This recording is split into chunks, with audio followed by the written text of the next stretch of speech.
नमस्कार बच्चों, the Hindi academy channel पर मैं यशपाला गौड़ आप सभी का स्वागत करती हूँ। कैसे हो बच्चों? मैं उम्मीद करती हूँ आप सभी स्वस्थ होगे, खुश होगे और पढ़ रहे होगे।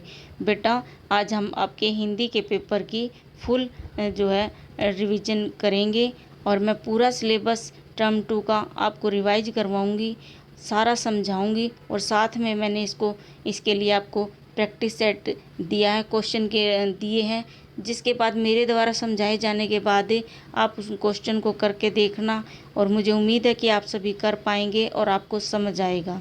तो अब हम इसको स्टार्ट करते हैं। एक ही वीडियो में आपका पूरा सिलेबस मैं रिवाइज करवाऊंगी और इसका सिलेबस ये है बेटा। उत्साह, अट नहीं रही, कन्यादान, लखनवी अंदाज, माता का आंचल, जॉर्ज पंचम की नाक और साना साना हाथ जोड़ी। और इसके साथ मैं आपको एक गद्यांश की कल सुबह वीडियो दूंगी, जिसको आप पढ़ने के बाद, समझने के बाद आप गद्यांश में एक भी क्वेश्चन गलत नहीं कर पाओगे। मैं ट्रिक के साथ कैसे गद्यांश को हल किया जाता है ये मैं आपको सिखाऊंगी। तो अब इसकी फर्स्ट वीडियो करेंगे उत्साह, जो कि सूर्यकांत त्रिपाठी निराला जी द्वारा रचित है। और बेटा, ये निराला जी जो है एक विद्रोही कवि हैं। वे समाज में क्रांति के माध्यम से परिवर्तन लाना चाहते हैं। वे क्रांति चेतना का आह्वान करने में विश्वास रखते हैं। वे ये नहीं सोचते कि किसी भी चीज़ को आराम से पाया जा सकता है, बल्कि वे विद्रोही प्रवृत्ति के हैं थोड़े, और वे सोचते हैं कि विद्रोह के द्वारा चीज़ को बदला जा सकता है। इसलिए वे बादल को केवल रिमझिम करके या ऐसे बरसने के लिए नहीं कह रहे, बल्कि ज़ोर ज़ोर से गरजने के लिए कह रहे हैं। ठीक है। और बादल बच्चों के काले काले घुंघराले बालों जैसे बता रहे हैं। कवि बादल से बरस कर सबकी प्यास बुझाने और गरज कर सबको सुखी बनाने के लिए आग्रह कर रहे हैं। कवि बेटा बादल में नवजीवन प्रदान करने वाला बारिश और सब कुछ तहस नहस कर देने वाला वज्रपात दोनों देखते हैं। यानी कि वो कहते हैं कि जैसे बादल बारिश करके पूरी पृथ्वी को हरा भरा और जीवन को सुखदायक भी बना सकता है, और कहीं कहीं पर वज्र के समान यानी पत्थर के समान होता है ना कि कहीं पर बादल फट गए, तो वो कहते हैं कि कहीं पर वो वज्र की तरह बादल फट कर गिर जाता है और सारी उस जगह को तहस नहस भी कर सकता है। तो इसमें दोनों का दिखाया गया है और आह्वान किया गया है कि हे बादल, आप बरसो और इस सारी पृथ्वी को हरा भरा कर दो। और वो कहता है कि जो इसमें ये नई स्फूर्ति और नया जीवन डालने के लिए मूसलाधार बारिश करे। आकाश में उमड़ते घुमड़ते बादल को देखकर कवि को लगता है कि वे बेचैन से हैं। तभी उन्हें याद आता है कि समस्त धरती भीषण गर्मी से परेशान है।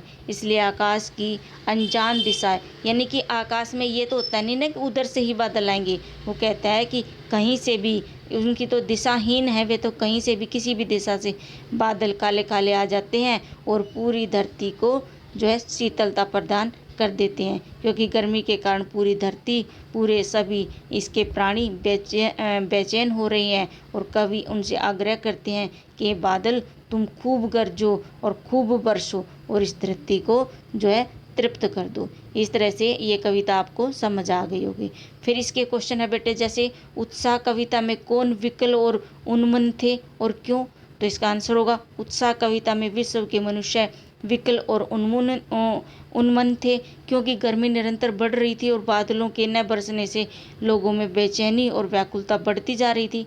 भयंकर गर्मी के कारण सारी धरती जलती सी प्रतीत हो रही है। जैसे अब हो रहा है ना, बहुत ज़्यादा गर्मी हो रही है, तो ऐसे ही तब थी। ठीक है। ऐसे आप इन क्वेश्चनों को करके देखो। जैसे उत्साह कविता में बादल किन किन अर्थों की ओर संकेत करता है?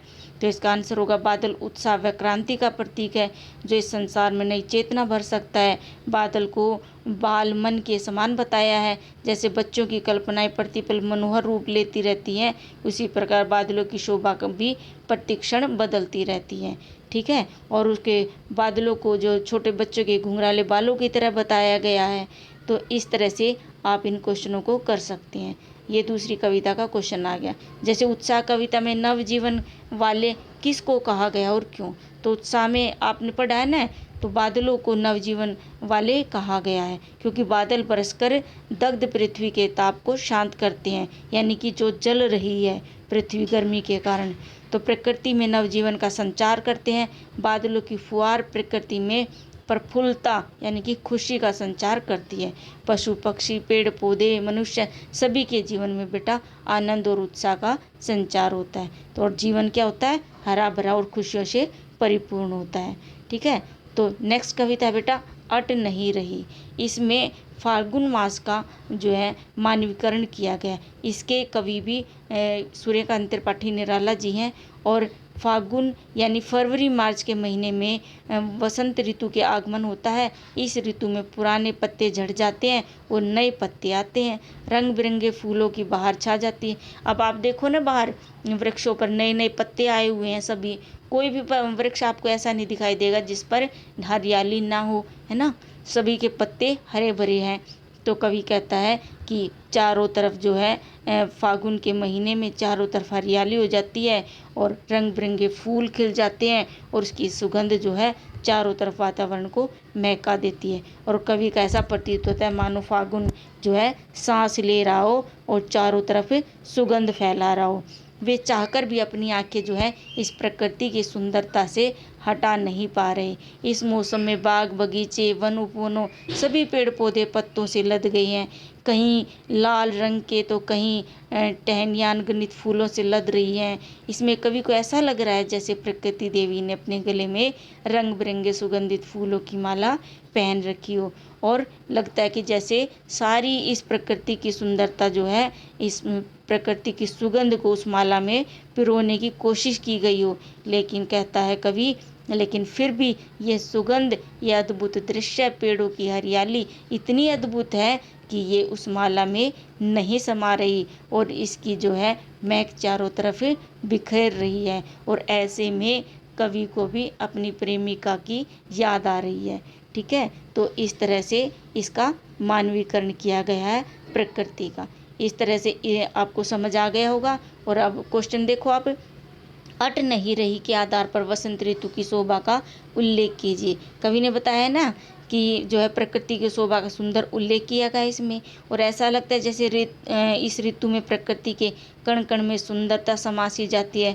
प्रकृति के कोने कोने में अनूठी सी सुगंध भर जाती है जिससे कवियों की कल्पना ऊंची उड़ान लेती।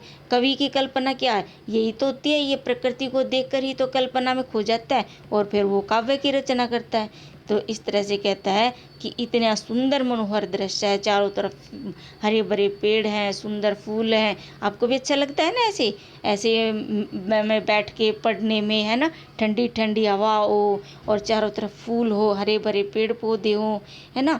तो कवि कहता है कि मेरा भी मन जो है वहाँ से अट नहीं रहा है और मेरा मन कर रहा है कि मैं लगातार उसको देखता रहूँ। नेक्स्ट है बेटा, अट नहीं रही कविता में चारों ओर छाई सुंदरता देखकर कवि क्या करना चाहता है।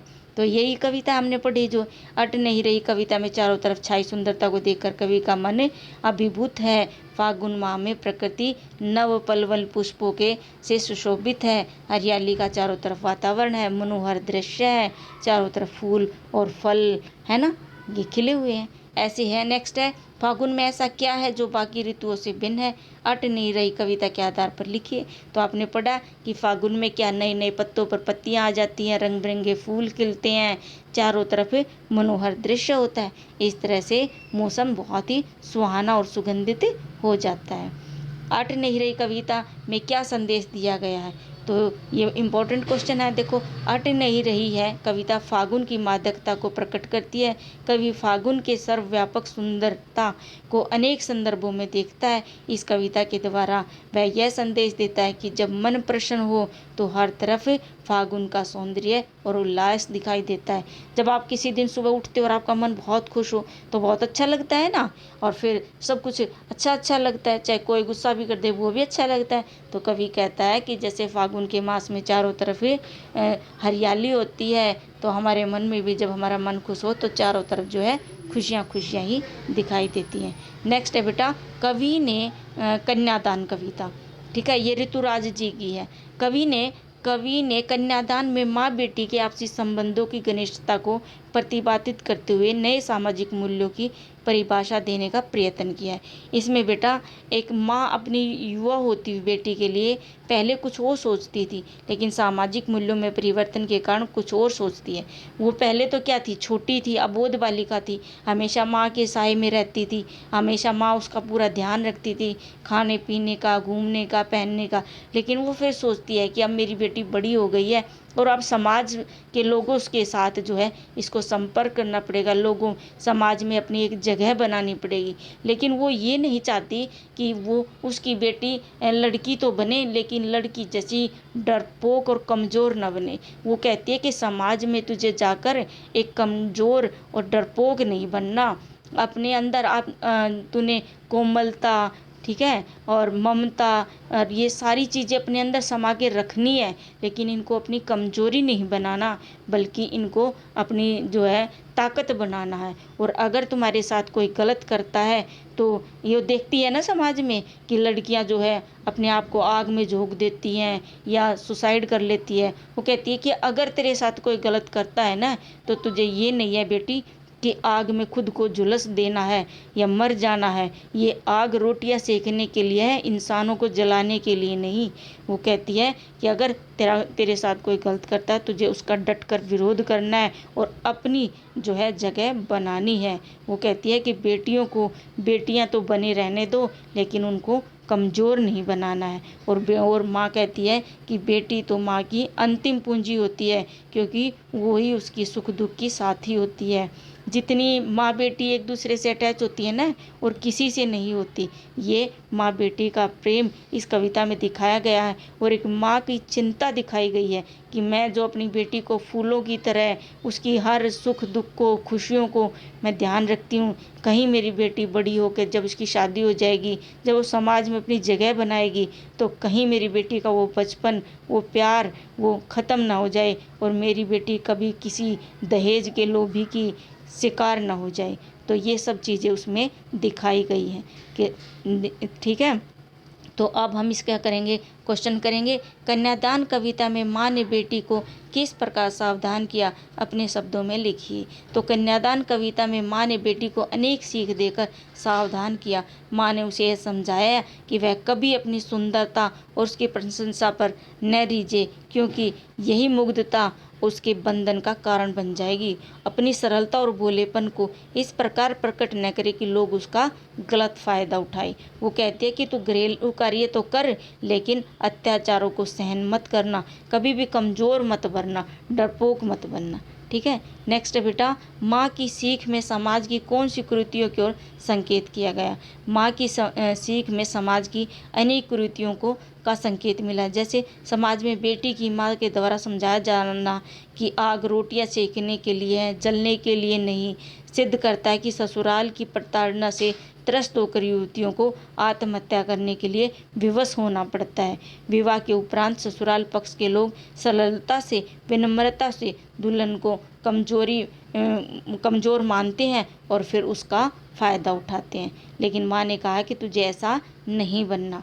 कन्यादान कविता में माँ की पीड़ा को कैसे व्यक्त किया गया है, तो इसका आंसर होगा ऋतुराज जी द्वारा रचित कविता कन्यादान माँ की पीड़ा को प्रत्येक पंक्ति में व्यक्त करती है, प्रतीत होती है। माँ को चिंता है कि उसकी बेटी सयानी हो गई है, बड़ी हो गई है और उसे पराए घर जाना है। माँ की पीड़ा है, माँ को डर है कि उसकी पुत्री कहीं वस्त्र आभूषण के जाल में फंसकर अपने अस्तित्व को न भुला दे। माँ की पीड़ा यह भी है कि जो आग रोटियां सेकने के लिए है, कहीं वह उसकी बेटी के जीवन को भस्म न कर दे। माँ को अपनी अंतिम पूंजी अपनी बेटी की पूरी चिंता है और उसको संभालना चाहती है, और वो उसको सीख देना चाहती है कि समाज में कभी भी डर के नहीं रहना। आपकी दृष्टि में कन्या के साथ दान की बात करना कहाँ तक उचित है और क्यों? तो इसका आंसर होगा बेटा, हमारी दृष्टि में कन्या के साथ दान की बात करना उचित नहीं है। दान तो किसी वस्तु का किया जाता है, कन्या कोई दान की वस्तु नहीं, लेकिन दान से तात्पर्य कि अपनी कोई प्रिय वस्तु किसी दूसरे के हाथों में सौंप देना। ठीक उसी प्रकार माँ भी अपनी पुत्री को विवाह के समय सदा के लिए दूसरे के हाथों में सौंप देती है, जो उसकी अमूल्य पूंजी होती है। अतः कन्या के विवाह को दान का नाम दिया गया है। तो बेटियां तो जो है एक अनमोल चीज़ होती है ना। बेटे भी बहुत अनमोल होते हैं, लेकिन बेटियों के लिए एक अलग ही सॉफ्ट कॉर्नर होता है। नेक्स्ट चैप्टर है बेटा लखनवी अंदाज। लखनवी अंदाज जो है यशपाल जी द्वारा रचित है, और इसमें दर्शाया गया, लेखक स्टार्टिंग में बताया गया कि लेखक जो है ऐसे सोच रहे थे कि मुझे अब अपनी काव्य रचना के लिए कोई विषय चाहिए, मैं किस टॉपिक पर आगे लिखूं। तो ऐसे ही कल्पना कर रहे थे, तो उन्होंने सोचा कि क्यों न मैं इस रेल में बैठूं और यात्रा करूं, शायद मुझे वहां पर कोई जो है आगे विषय मिल जाए जिस पर मैं अपनी नई कहानी लिख सकूं। तो उन्होंने सोचा कि मैं सेकंड क्लास का टिकट ले लेता हूं, और वहां पर जो है उस टाइम पर सेकंड क्लास में बहुत कम जो लोग यात्रा करते थे। उसने सोचा कि मैं सेकंड क्लास की टिकट ले लेता हूं और वहां पर जो है एकांत में बैठूंगा, और वहां पर ही मुझे कोई विचार आएगा कि आगे मुझे किस टॉपिक पर कहानी लिखनी है। तो लेखक जो है सेकंड क्लास के डिब्बे में चढ़ा। उसने सोचा कि सेकंड क्लास का डिब्बा तो खाली होगा, लेकिन वहाँ पर जो एक लखनऊ पहले ही नवाबी नस्ल के एक सफ़ेद पोश सज्जन जो है पालथी मारकर बैठे थे। उनके पास प्लेट में 2 खीरे रखे हुए थे। संभव है कि वो नवाब ने ये खीरे खाने के लिए ही खरीदे होंगे। लेकर उन्होंने सोचा भाई 2 खीरे रखे हैं प्लेट में इसके पास है, शाही अंदाज में बैठा है तो इसने खाने के लिए ही खरीदे होंगे। जब लेखक रेल के डिब्बे में प्रवेश करते हैं तब नवाब उनकी तरफ जरा भी ध्यान नहीं देते, और कुछ देर बाहर देखने के बाद नवाब साहब लेखक से खीरे के बारे में पूछते हैं। उनको कहते हैं कि क्या खाओगे। लेखक को लगा कि नवाब साहब उन्हें मामूली आदमी समझ रहे हैं, इसलिए उन्होंने खीरे खाने से मना कर दिया। नवाब साहब ने फिर खिड़की से बाहर देखा और उसके बाद खीरों को धोकर उन्हें फाँकों में छीलकर उन पर जीरा मिलाया, नमक और लाल मिर्च की को चारों तरफ उसके बुरका और नवाब साहब का मुख्य रसास्वादन किया। और उसने सोचा, बहुत अच्छी तरह से उनको धोया, फिर छीला, फिर काटा, फिर उन पर मसाला डाला, और उसने सोचा, लेखक ने सोचा कि ये तो खाएगा। लेखक के मुंह में भी पानी आ गया कि ये तो बहुत अच्छी तरह से खीरे को धोकर काट कर खा रहा है। लेकिन नवाब जो है अपनी रईसी दिखा रहा था, है ना, वो ढोंग कर रहा था रईसी का, लेकिन जो है इसलिए लोगों की नज़रों से बचकर खीरे खाना चाहता था वो। लेकिन फिर वो आ गया तो वो अपनी रईसी दिखाने लगा।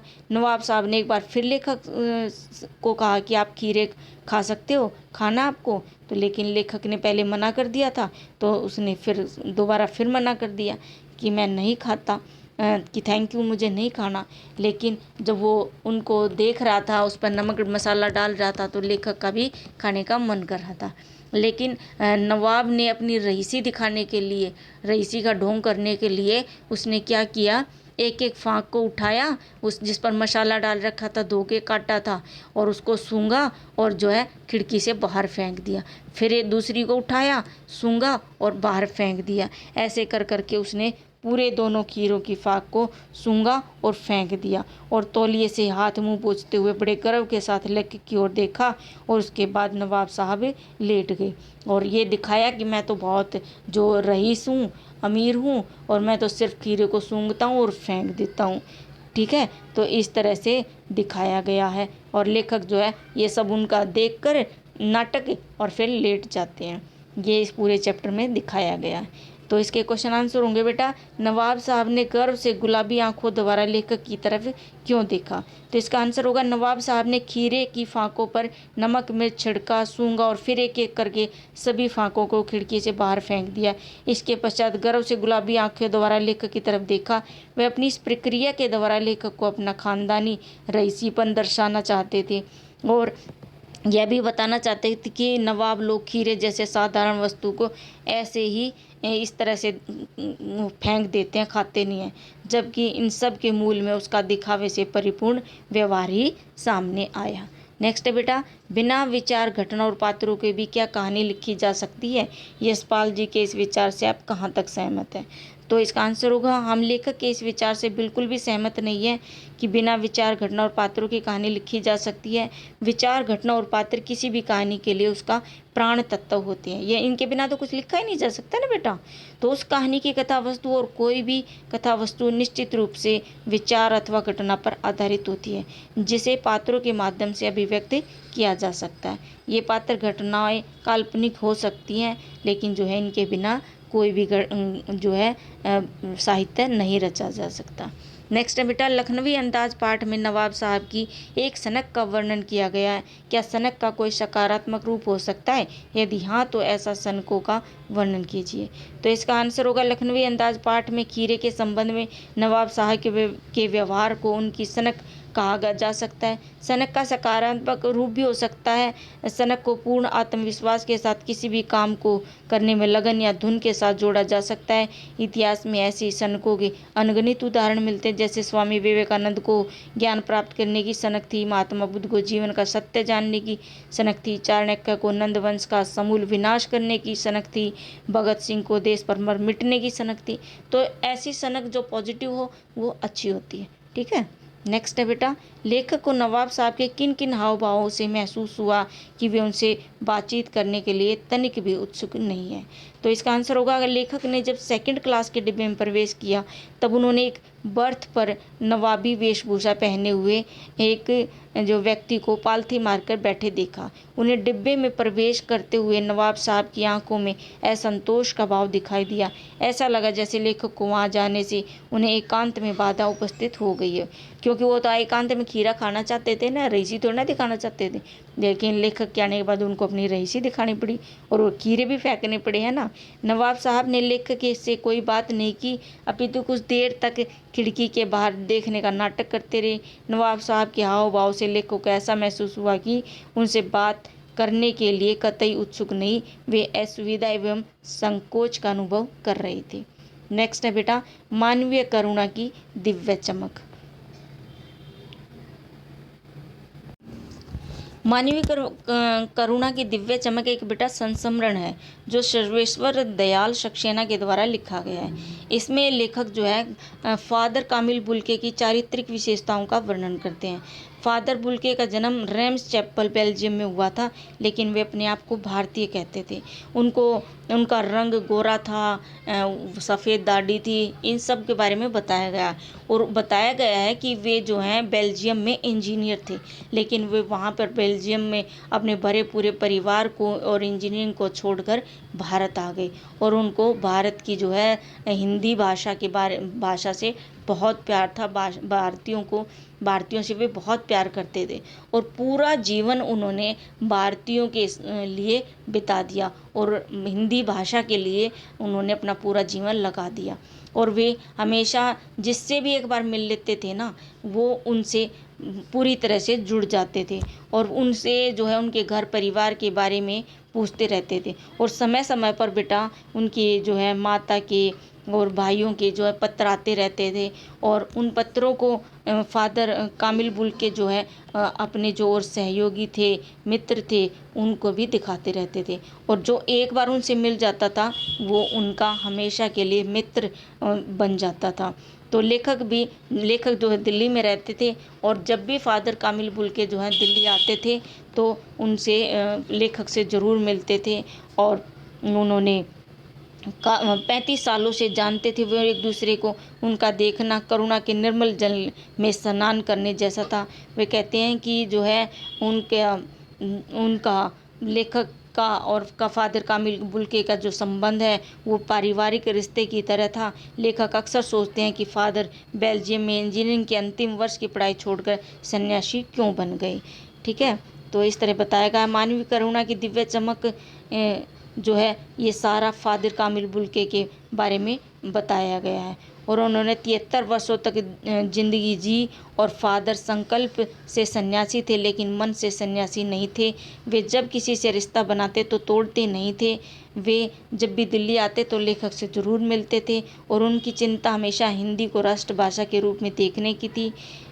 उनको जो है उनकी हमेशा एक दूसरे से किसी से भी लड़ाई झगड़ा नहीं होता था, सबकी भलाई के काम करते थे। हमेशा वे जो सोचते थे वही करते थे। उनकी कथनी और करनी एक थी और वे एक छायादार फल के समान थे जो है सबको जो है खुशियाँ देते थे। और कहते हैं कि उनसे जो एक बार मिल लेता था वो हमेशा से ही उसका मित्र हो जाता था। और लेखक कहता है कि मैं ऐसे महान व्यक्ति को जब उनकी मृत्यु हुई मैं नहीं जा पाया, लेकिन वहाँ पर इतनी दुनिया उमड़ी हुई थी कि रोने वालों की उनके पीछे तांता लगा हुआ था। उनको याद कर करके बहुत दुनिया रो रही थी। ऐसी महान विभूति को जो है मैं नतमस्तक नमस्कार करता हूँ, ऐसे लेखक कहते हैं। और इसके फिर ये क्वेश्चन है बेटा, जैसे फादर बुल्के भारतीयता में पूरी तरह रच बस गए, ऐसा उनके जीवन में कैसे संभव हुआ होगा, अपने विचार लिखिए। तो इसका आंसर है फादर बुल्के भारतीयों में पूरी तरह से रच बस गए थे। उनका जन्म रेम्स चैपल बेल्जियम में, परंतु भारत में आकर बस जाने से उपरांत उनमें कोई उनके देश का नाम पूछता तो वे उसे भारत ही बताते थे। उन्होंने भारत में आकर हिंदी और संस्कृत को केवल पढ़ा ही नहीं, अपितु संस्कृत के कॉलेज में भी विवादाध्यक्ष भी रहे। उन्होंने प्रसिद्ध अंग्रेजी हिंदी शब्दकोश भी लिखा। भारतीय संस्कृत के महानायक राम और राम कथा को उन्होंने अपने शोध का विषय चुना और राम कथा उत्पत्ति और विकास पर शोध प्रबंध किया। फादर बुल्के हिंदी को राष्ट्रभाषा के रूप में देखने के इच्छुक थे। वास्तव में वह भारतीयता का अभिन्न अंग थी। नेक्स्ट है बेटा, फादर की उपस्थिति देवदार की छाया जैसी क्यों लगती है? क्योंकि फादर बुल्के की उपस्थिति बेटा देवदार की छाया जैसी इसलिए लगती है क्योंकि फादर बुल्के मानवीय गुणों से संपन्न विराट व्यक्तित्व के लिए हुए थे। उनका हृदय विशाल एवं सबके लिए कल्याण करने वाला था। उनमें वात्सल्य एवं ममता कूट कूट कर भरी हुई थी। वे जो है सभी से आत्मीयता के साथ मिलते थे और सभी को आशीर्वाद देते थे और सबके साथ प्यार से रहते थे। नेक्स्ट है, फादर कामिल बुल्के के हिंदी प्रेम को प्रकट करने वाले 2 प्रसंगों का वर्णन कीजिए। तो इसका आंसर होगा फादर कामिल बुल्के के हिंदी प्रेम को प्रकट करने वाला पहला प्रसंग उनके धर्माचार की पढ़ाई के बाद हिंदी विषय में आगे पढ़ाई करने से संबंधित है। तो इस तरह से बेटा आप इन क्वेश्चनों को करो। अगर मैं सब ये क्वेश्चन करवाऊंगी तो वीडियो जो है काफ़ी लंबी हो जाएगी, ठीक है, इनको आप करो। नेक्स्ट है माता का आंचल। माता का आंचल पाठ शिव पूजन साहे द्वारा लिखा गया है, जिसमें लेखक ने माँ के साथ एक अद्भुत लगाव को दर्शाया है। इस लेखक में पाठ में ग्राम संस्कृति का चित्रण किया गया है, गांव में दिखाया गया है ना। और कथाकार का नाम क्या बताया गया है? तारकेश्वर। और वो हमेशा अपने पिता के साथ ही रहता है, साथ में नहाता है, साथ में खाना खाता है, साथ में सोता है और साथ में गंगा के तट पर जो है वो गोलियां बनाकर मछलियों के लिए ले जाता है। खेत में भी साथ जाता है और हमेशा स्कूल में भी जो है वो अगर जरूर लड़ाई झगड़ा होता है तो पिता ही जाता है। और इसमें दिखाया गया है कि फिर वो बच्चा कैसे हमेशा पिता के साथ रहता है, लेकिन वो एक अंदरूनी रूप से माता से अटैच होता है। और जब उसको खेत में चिड़ियों के झुंड में वो जाता है, जब घोंसले में जाता है और वहाँ पर चोट लग जाती है तो जो है सामने उनके पिता बैठे हैं, भाग्या जब वो घर आता है और पिता उनके सामने बैठे हैं तो वो पिता के पास नहीं जाता, बल्कि अंदर जाके अपनी माँ की गोदी में उनके पल्लू में जाकर छुपकर रोता है और वो उन्हीं से चुप होता है। तो इसमें दिखाया गया है माता के आंचल में कि पिता जो है कितनी माँ बच्चे को प्यार करता है, खिलाता पिलाता है, रखता है, गोद रखता है, हमेशा उसके साथ रखता है, लेकिन बच्चा फिर भी अंदरूनी रूप से माता से अटैच होता है। ये सब चीज़ें इसमें दिखाई गई है। जब अध्यापक भी जो उसकी पिटाई कर देता है तो पिता ही जाता है, लेकिन जब चिड़ियों को पकड़ने की वो कोशिश करता है और तो वहाँ पर चोट लग जाती है तो वो अपनी माँ के द्वारा ही चुप होता है। तो इससे लेखक को लगता है कि जो है बच्चा अंदरूनी रूप से माता से अटैच होता है।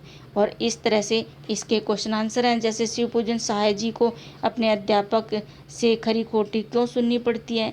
क्योंकि लेखक ने बचपन में अपने अध्यापक से खरी खोटी इसलिए सुननी पड़ी क्योंकि उन्होंने अपने साथियों के साथ मिलकर गांव के एक वृद्ध व्यक्ति मूसन तिवारी को चिढ़ाया था, है ना। इस तरह से फिर उनके पिताजी को बुलाया जाता है। इस तरह से इन क्वेश्चनों को आप पढ़ लेना और आपको समझ जरूर आएंगे। जैसे आपको बच्चों का कौन सा खेल पसंद नहीं आया और क्यों? तो इसका आंसर होगा हमें बच्चों का चूहे के बिल में पानी उछाल कर डालने का खेल पसंद नहीं आया। तभी तो उनको चोट लगती थी ना लेखक को, और वो भागकर वो अपनी माँ की गोद में छिप जाता था, क्योंकि बच्चे चूहे के बिल में पानी डाल रहे थे। चूहा बाहर आएगा, परंतु चूहे के साथ साथ सांप भी बाहर निकल आया और बच्चे डर कर रोते रोते चिल्लाते इधर उधर भागने लगे। लेखक जो है भोलानाथ का सारा शरीर लहूलुहान हो गया और पैरों के तलवे कांटों से छलनी हो गए। और तभी तो वो अपनी माँ के पास भागता है। फिर है मोहसिन तिवारी कौन था, उसे किसने चिढ़ाया और दंड किसे मिला। तो मोहसिन तिवारी गांव का एक बूढ़ा व्यक्ति था जिसे कम दिखाई देता था और बैजू ने उन्हें चिढ़ाया और बुढ़वा बेईमानी मांगे करेला का चोखा। बैजू के सुर में सभी बच्चों ने सुर मिलाया और चिल्लाना शुरू कर दिया। ठीक है, इस घटना का वर्णन किया गया। नेक्स्ट है, आपके विचार में भोलानाथ अपने साथियों को देखकर सिसकना क्यों भूल गया। क्योंकि बेटा इसका आंसर है गुरुजी को मारपीट से रोता हुआ बालक भोलानाथ पिता जी का कंधा आंसुओं से तर कर देता है। घर जाते समय रास्ते में साथियों का झुंड मिल जाता है और जोर जोर से नाच गा रहे थे। भोलानाथ उन्हें देखकर अचानक रोना भूल जाता है। क्योंकि बच्चा जो है ना, बचपन अबोध होता है ना, बच्चा जब अपनी साथियों को, सहपाठियों को ऐसे नाचते गाते खेलते हुए देखता है तो वो अपना दर्द भूल जाता है और उनके साथ मौज मस्ती करने लग जाता है। नेक्स्ट है जॉर्ज पंचम की नाक। जॉर्ज पंचम की नाक जो है ये पाठ एक व्यंग्यात्मक रचना है। इस रचना के माध्यम से लेखक कमलेश्वर ने आज़ादी प्राप्त कर लेने के बाद भी गुलामी से युक्त भारतीयों की मानसिकता और विदेशी आक्रमण से सराबोर स्वभाव को पर करारा प्रहार किया गया। इसमें क्या दिखाया गया बेटा कि इंग्लैंड की महारानी एलिजाबेथ जो है वो दिल्ली आ रही है, उसकी तैयारियां की गई जा रही है और इसमें दिखाया गया है कि कहीं हमारे जो देश का मान सम्मान है ना, इसमें दिखाया नाक के बारे में बताया गया है ना, तो इसमें दिखाया गया है कि नाक जो है मान सम्मान का प्रतीक है कि कहीं पर हमारे देश का मान सम्मान जो है कम ना हो जाए। तो इसके माध्यम से जो है लेखक ये बता रहा है, ये दिखाना चाहता है कि किसी भी भारतीय के बच्चे की भी और भारतीय की भी नाक जो है किसी भी विदेशी व्यक्ति के नाक से, उनके मान सम्मान से हमारे देश का मान सम्मान प्रतिष्ठा बहुत बड़ी है। तो इस तरह से दिखाया गया है कि इसमें जॉर्ज पंचम की लाट पर नाक जो है टूट गई है और सभी सरकारी विभाग के व्यक्ति उस नाक को दोबारा लगाना चाहते हैं। जगह जगह ढूंढा जाता है कि कहीं पर इसके नाक का कोई पत्थर मिल जाए, लेकिन कहीं पत्थर नहीं मिलता। फिर देखा जाता है कि किसी भारतीय बच्चे या किसी भारतीय नेता के जो है नाक, उनकी जो नाक है उन पर तोड़कर इस पर लगाई जाए, लेकिन जॉर्ज पंचम की नाक फिर भी छोटी और हमारे देश के सेनानियों की नाक बच्चों की भी बड़ी प्रतीत होती है। तो ये दिखाया गया है कि हमारे देश का मान सम्मान जो है बहुत बड़ा है। इस तरह से इस चैप्टर में दिखाया गया है और लास्ट में इस अखबारों के द्वारा बताया गया है कि नाक की जो है समस्या थी उसको सुलझा दिया गया है और जॉर्ज पंचम की नाक पर जो है नाक लग गई है। इस तरह से इस चैप्टर में सिर्फ नाक के बारे में बताया गया और नाक का जो है मान सम्मान और प्रतिष्ठा के बारे में इसका प्रतीक वर्णन किया गया है। तो जॉर्ज पंचम की नाक पाठ को दृष्टि में रखकर बताइए कि लेखक ने ऐसा क्यों कहा कि नई दिल्ली में सब था सिर्फ नाक नहीं थी। इसका आंसर होगा बेटा, इस कथन के द्वारा यह भाव प्रकट किया गया कि भारतीयों ने स्वतंत्रता तो प्राप्त कर ली, लेकिन मानसिक रूप से पराधीन रहे। अंग्रेज व अंग्रेजी भाषा के आगे वे स्वयं को निम्न समझते हैं। उनमें वह आत्मसम्मान, निर्भरता, स्वाभिमान और निर्दयता नहीं थी जो एक स्वतंत्र देश के नागरिक, क्योंकि अभी अभी तो उन्होंने स्वतंत्रता प्राप्त की है ना, तो वे सोचते थे कि अगर उनकी नाक, जॉर्ज पंचम की नाक अगर टूटी हुई महारानी को मिली तो हमारे देश का मान सम्मान जो है कम हो जाएगा। नेक्स्ट है बेटा, जॉर्ज पंचम की नाक पाठ में सरकारी तंत्र का मजाक उड़ाया गया है कैसे। तो आंसर होगा जॉर्ज पंचम की नाक पाठ में सरकारी तंत्र का मजाक उड़ाया गया है। पाठ में सरकारी तंत्र में जॉर्ज पंचम की नाक को लेकर जो चिंताएं दर्शाई गई है उनकी गुलाम और औपनिवेशिक मानसिकता को दर्शाती हैं। भारत को गुलाम बनाकर रखने वाले राजा का सम्मान और रानी को प्रसन्न करने के लिए परेशान सरकारी तंत्र स्वतंत्र होकर भी मानसिक रूप से गुलाम दिखाई दे रहे हैं। इस तरह से उन्होंने बताया है। नेक्स्ट है, मूर्तिकार अपने सुझावों को अखबार तक जाने से क्यों रोकना चाहता है। क्योंकि मूर्तिकार वास्तव में कलाकार नहीं है, पैसे का लालची व्यक्ति था। उसमें देश के मान सम्मान व प्रेम की भावना बिल्कुल नहीं थी। वह पैसों के लिए कुछ भी करने को तैयार था, क्योंकि वो मूर्तिकार थोड़ी ना था। है ना। तो नेताओं की नाक को उतारवाने का सुझाव देता है, जबकि ऐसा तो होना ही नहीं चाहिए था। जब वह इस कार्य में असफल रहा तब उसने सन 1942 में शहीद हुए बच्चों की मूर्तियों की नाक भी उतारने की जो है कोशिश की। तो है ना, इसमें ये दिखाया गया है कि हमारे देश के बच्चों का भी मान सम्मान, उनकी नाक जो है वो जॉर्ज पंचम की नाक से, उनके मान सम्मान से कहीं अधिक है। नेक्स्ट है बेटा, जॉर्ज पंचम की नाक लगने वाली खबर के लिए अखबार चुप क्यों थे। जॉर्ज पंचम के बूथ पर जिस दिन जिंदा नाक लगाई गई उस दिन अखबार वाले चुप थे, क्योंकि उनके पास और कोई मसाला ही नहीं था। वास्तव में वे लज्जित थे, क्योंकि जिस जॉर्ज पंचम की तुलना छोटे बच्चे से भी न की जा सके और उसके अत्याचारों का इतिहास भी अभी तक भूले नहीं, उस जॉर्ज पंचम की लाट पर अपने सम्मान की नाक कटवा कर जिंदा नाक फिट की गई। यह कृत्य बहुत ही शर्मिंदगी से परिपूर्ण है। यह दिन भारतीयों के आत्मसम्मान पर चोट पहुंचाने वाला था, इसलिए सभी जो है अखबार वाले चुप थे। नेक्स्ट बेटा, साना साना हाथ जोड़ी।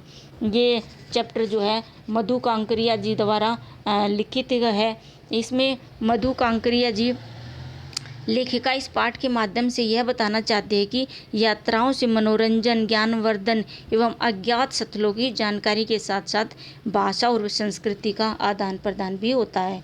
लेखिका जब महानगरों की भाव शून्यता, है ना, बड़े बड़े जगह दूर दूर यात्रा करती है तो क्या वहाँ के अनुभव और उनके यात्रा वृत्तांतों को शब्दबद्ध करती है, यानी कि वो यूं का यूं बताती है। और वो भारत के सिक्किम राज्य की राजधानी बेटा गंगटोक और उसके आगे हिमालय की यात्रा का वर्णन इसमें किया गया है। और उसमें जो है नेपाल की नेपाल की एक प्रार्थना है जो सुबह सुबह की जाती है, साना साना हाथ जोड़ी। वहीं से इस जो है कवि इस चैप्टर का जो है टाइटल लिया गया है। साना साना हाथ जोड़ी का अर्थ है बेटा कि छोटे छोटे हाथों से हाथ जोड़ना। और बताया गया है कि सिक्किम के लोगों की जो है कैसी वहाँ पर है। हमें तो ये लगता है कि वह पहाड़ हैं, बर्फ़ है, ठंडा मौसम है, बहुत अच्छा लगता होगा, लेकिन वहाँ के लोगों की कितनी परेशानियाँ होती हैं, उन परेशानियों को लेखिका ने उजागर किया है कि घाटी में कैसे लोग रहते हैं। प्रकृति प्रेमी सब हैं, लेकिन वहाँ पर रहना और जीवन यापन करना भी काफ़ी कठिनाइयों से भरा हुआ है। ये सब इसमें दिखाया गया। तो आंसर है सिक्किम यात्रा के दौरान फौजी छावनियां देखकर लेखिका के मन में उपजे विचारों को अपने शब्दों में लिखिए। तो इसका आंसर होगा सिक्किम यात्रा के दौरान फौजी छावनियों को देखकर लेखिका के मन में अनेक विचारों ने जन्म लिया। ये जवान देश की रक्षा करने के लिए कितना कठिन जीवन यापन करते हैं। उन्हें भयंकर शीत का सामना करना पड़ता है, अनेक दैनिक आवश्यकताओं की कमी झेलनी पड़ती है और देशवासी जो है उनके इस बलिदान को कभी नहीं भूल सकते, क्योंकि तभी तो देशवासी चैन की नींद सो पाते हैं। नेक्स्ट है बेटा, आज की पीढ़ी के द्वारा प्रकृति के साथ किस तरह का खिलवाड़ किया जा रहा है, इसे रोकने के लिए आप क्या क्या कर सकते हैं, जीवन की दृष्टि से लिखिए। आपको बताना होगा कि हमें जो है साफ़ सफाई रखनी चाहिए, प्रदूषण नहीं फैलाना चाहिए, कूड़े को डस्टबिन में डालना चाहिए, ये अब चीज़ें, और धरती को हमें साफ सुंदर रखना चाहिए। ठीक है, तभी तो मानव का अस्तित्व जो है बना रहेगा, नहीं तो धीरे धीरे प्रकृति जो है बिल्कुल सब कुछ नष्ट कर देगी, क्योंकि हम जो है उसकी अवहेलना कर रही हैं। नेक्स्ट है साना साना हाथ जोड़ी में कहा गया है कि कट्टाओं पर किसी दुकान का न होना वरदान है, ऐसा क्यों। भारत के अन्य प्राकृतिक स्थलों को वरदान बनाने से नवयुवकों की क्या भूमिका हो सकती है, स्पष्ट कीजिए। इसका आंसर होगा अहम भूमिका निभा सकती हैं, वे जागरूकता अभियान चला सकते हैं। आजकल यह अभियान फेसबुक, ट्विटर और इंटरनेट के जरिए भी चलाया जा सकता है, यानी कि जो है आज के युवक जो है इस अभियान चला सकते हैं और चारों तरफ जो है प्रकृति को सुंदर साफ बना सकते हैं। इस तरह से आप इन क्वेश्चन को पढ़ लेना। तो थैंक यू बेटा, मुझे उम्मीद है कि आपको ये वीडियो पसंद आई होगी और आपके लिए काफ़ी हेल्पफुल होगी। तो नेक्स्ट वीडियो में सुबह मिलते हैं और मैं आपको गद्यांश करवाऊंगी, और एक भी गद्यांश का आप क्वेश्चन गलत नहीं कर पाओगे, तो सुबह ज़रूर देखना और इस चैनल को सब्सक्राइब करना और वीडियो को लाइक करना और कमेंट जरूर करना कि आपको चैप्टर समझ आए, क्वेश्चन समझ आए या नहीं। थैंक यू बेटा।